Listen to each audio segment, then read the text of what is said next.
நாங்கள் மும்பையிலேருந்து வந்திருக்கோம் 4 பேரும் மேட்ச் பார்க்க. வெறும் இந்த 3 ஓவர் மட்டும் கரெக்டாக கொஞ்சம் போட்டிருந்தா நம்ம ஜெயிச்சிருக்கலாம். போன மேட்ச்சில் பேட்டிங் சரியில்லை, இந்த மேட்ச்சில் பேட்டிங் நல்லா இருந்து, ஆனால் பவுலிங்கும் ஃபீல்டிங்கும் சரியில்லாமல் போச்சு. ஸ்டார்டிங்ல வேற லெவல் இருந்துச்சு. ஸ்டார்டிங்ல கொஞ்சம் ஸ்கோர் நம்மளுக்கு வந்து 6 14 தான் இருந்துச்சு. கொஞ்ச நேரம் நீ விளையாடுறதுக்கு ஸ்டார்டிங் ஒரு 6 எல்லாம் நம்மளுக்கு கொஞ்சம் லேட்டாக தான் போச்சு. இவங்களுக்கு நம்ம எக்ஸ்ட்ரா ரன் ரொம்ப கொடுத்துட்டோம்.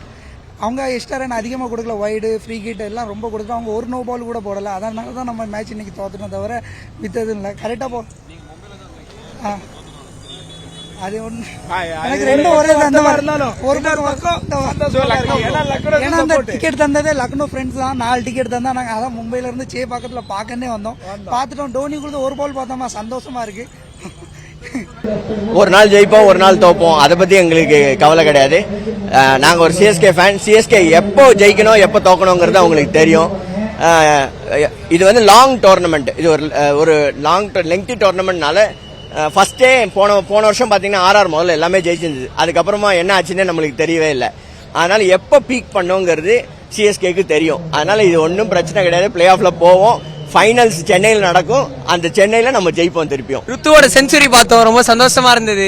ரொம்ப நாள் கழிச்சு சைனீஸ் கிரிக்கெட் ஆனாரு, செஞ்சுரி அடிக்க வச்சிட்டாங்க. அதுதான் கொஞ்சம் வருத்தமா இருக்கு. பட் ஆனா சிஎஸ்கே கம்பேக் கொடுப்போம். சண்டே ஹைதராபாடோட மேட்ச் பார்ப்போம் என்ன நடக்குது. மேட்ச் சூப்பரா இருந்தது.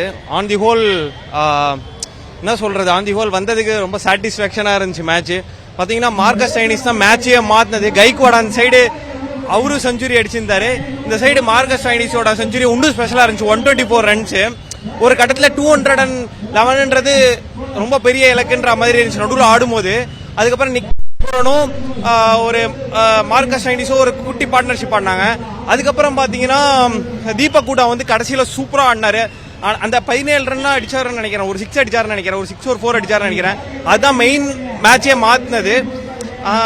ஆன் தி ஹோல் சூப்பரா இருந்துச்சு இன்னைக்கு மேட்ச் வந்து சிஎஸ்கே வந்து ஜெயிக்கும்னு நான் நினைச்சிட்டு இருந்தேன். நான் சந்தியாவன் பண்ணல, எனக்கு லக்கு கிடையல.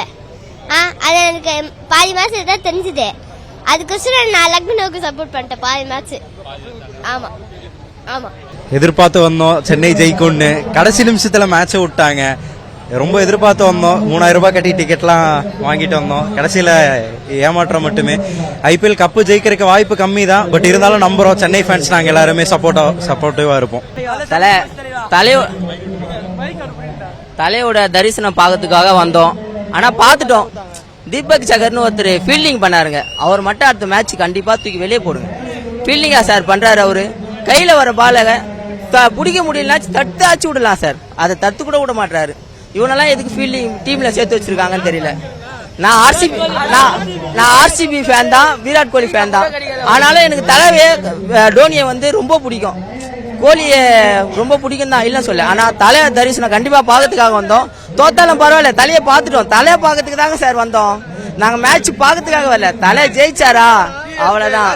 அவர் ஒரு பால் ஆடினாரா அது வரைக்குமே போதும். நன்றி சார், நல்லா ஆடினாரு, நல்லா போட்டார். செய்திகளை உடனுக்குடனும் துல்லியமாகவும் தெரிந்து கொள்ள சப்ஸ்கிரைப் பண்ணுங்க.